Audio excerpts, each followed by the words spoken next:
My name is Leondras Jackson. As requested by the executives of Priceline, today I will present recommendations and updates to Priceline's user agreement. The recommendations will be presented by asking the questions first. Is the Priceline user agreement a valid contract? After thoroughly reviewing and analyzing the user agreement for Priceline.com and reflecting on the fact that during all of the litigations involved in Priceline that I reviewed, there was never a question raised by the courts as to the validity of the user agreement. In addition to reviewing the favorable rulings, it is quite clear to me that Priceline's user agreement is valid. Are visitors bound to it, or should they have to click I agree?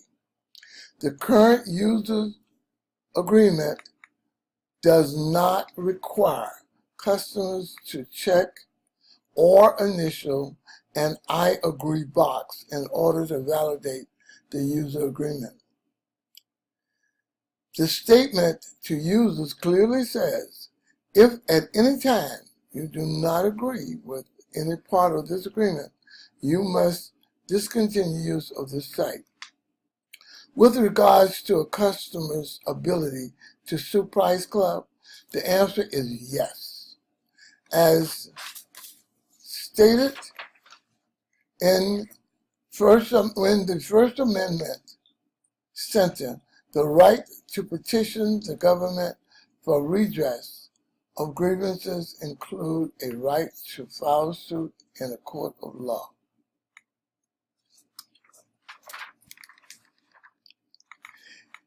If you have a dispute with Priceline, can you sue?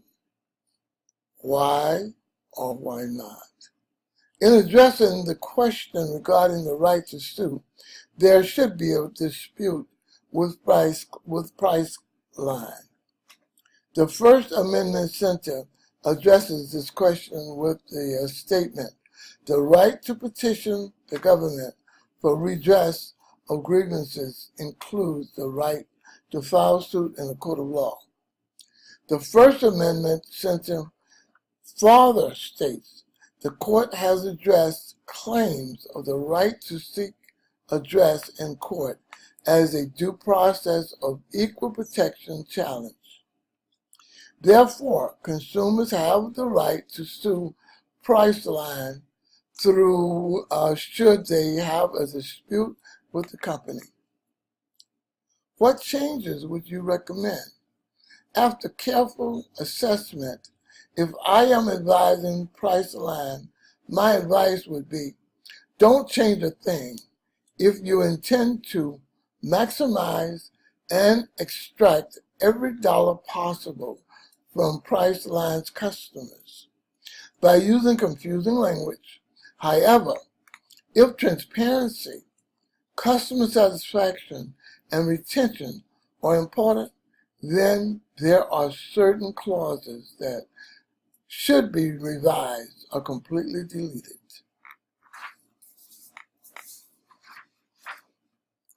Changes to the user agreement are reliant on the goals of the company.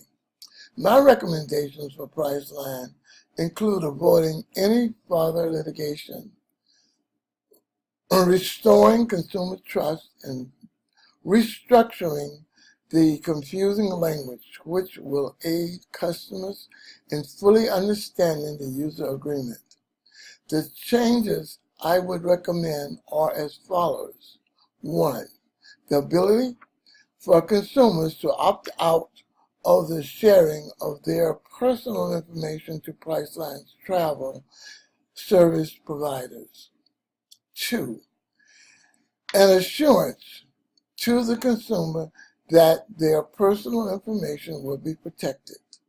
An assurance that Priceline's website and services will be free of viruses, harmful components, uninterrupted, and error-free to the best of Priceline's ability.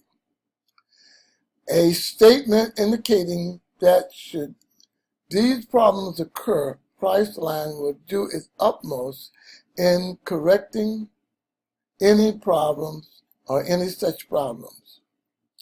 There is also a clause in the user agreement that states Priceline reserves the right in its sole discretion to amend, modify, or alter this agreement at any time by posting the amendment terms on this site.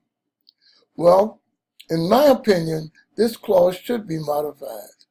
The Ninth Circuit Court ruled that it is not reasonable to expect consumers to